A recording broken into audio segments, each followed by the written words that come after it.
Assalamualaikum warahmatullahi wabarakatuh. Di sini kami akan membuat video remedial biologi dengan tema pembelajaran, dan judul pelajaran yang akan kami pelajari adalah pergerakan gerak melalui lingkungan. Izinkan kami memperkenalkan diri masing-masing beserta peran kami. Saya Ria Ayu Andini berperan sebagai siswa. Saya Zafira Sari berperan sebagai guru. Saya Siti Hajar Lali berperan sebagai siswa. Dengan guru pembimbing Ibu Ina Oktaviana SSI. Selamat menyaksikan.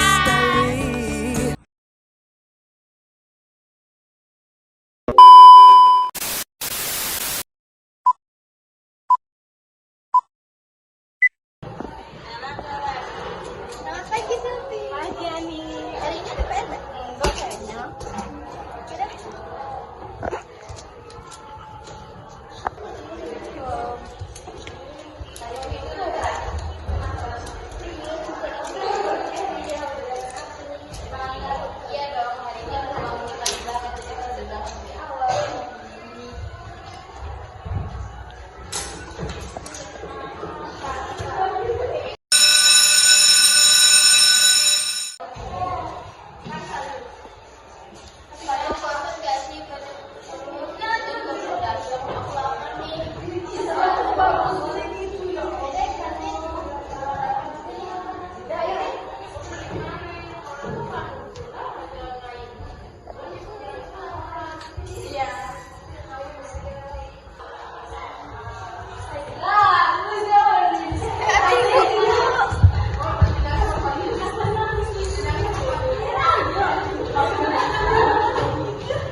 konsentrasi sama seperti diskusi bebas dalam hal yang memerlukan adanya perbedaan konsentrasi dan proses yang tidak memerlukan energi. Pada diffusi terfasilitasi, diffusi juga mempengaruhi kejenuhan protein pembawa terhadap zat. Misalnya, ion-ion dan senyawa lain yang berpolar bermuatan. Diffusi terfasilitasi pada organisme. Salah satu contoh diffusi terfasilitasi adalah transportasi glukosa dalam sel. Secara bersamaan, sel-sel memetabolis glukosa hampir secepat pemasukannya ke dalam sel darah. Akibatnya, terus terdapat gradien konsentrasi yang menyebabkan diffusi metal-glukosa dalam sel. Selanjutnya, faktor yang mempengaruhi kecepatan diffusi terfasilitasi. Kecepatan zat terlalu masuk ke dalam sel melalui diffusi terfasilitasi ditentukan oleh beberapa faktor, yaitu jumlah molekul pembawa yang tersedia atau faktor kunci, afinitas zat terlalu terhadap molekul pembawa, dan kecepatan perubahan konformasi dari molekul pembawa dalam bentuk loaded dan unloaded. Oke, tadi kan kita sudah membahas transport pasif. Sekarang itu transport aktif. Transport aktif adalah pergerakan molekul dari daerah berkonsentrasi rendah ke daerah berkonsentrasi tinggi dengan menggunakan energi. Transport aktif memerlukan adanya energi, terutama yang bersumber. Ada yang tahu? Ya. Transport aktif memerlukan adanya energi, terutama yang bersumber pada adenosin trifosfat atau ATP. Transport aktif meliputi transport aktif primer dan transport aktif sekunder. Transport aktif primer dan transport aktif sekunder. Oke, transport aktif primer dan transport aktif sekunder. Siapa yang tahu perbedaan antara transport aktif primer dan transport aktif sekunder? Saya tahu. Ya, sudah. Semangat banget ya kelihatannya. Iya dong. Transport aktif primer memerlukan energi dalam bentuk ATP, sedangkan transport aktif sekunder merupakan transport yang tergantung pada potensi alat membran. Oke. Di transport aktif juga terdapat eksositosis dan endositosis. Endositosis dibedakan menjadi fagositosis dan pinositosis. Apa itu fagositosis? Ada yang bisa menjawab? Ya, sampai ini. Fagositosis merupakan proses pengenalan partikel-partikel makanan dari sel-sel asing, misalnya pada amoeba dan sel darah tinggi.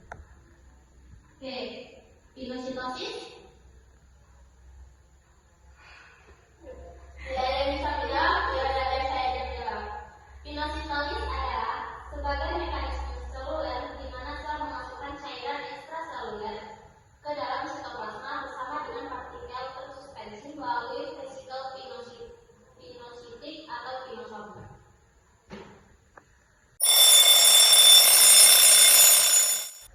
Oke anak-anak, sekarang sudah waktunya jam istirahat. Pelajaran kita hari ini cukup sampai sini dulu.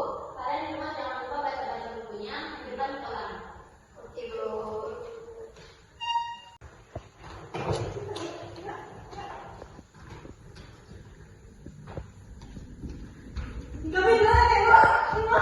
Hai. Cuma aku yang baik. Ada asal.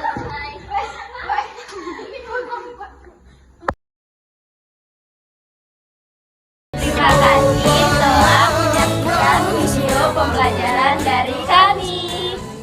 Bye. Seru. Ya Allah gitu doang.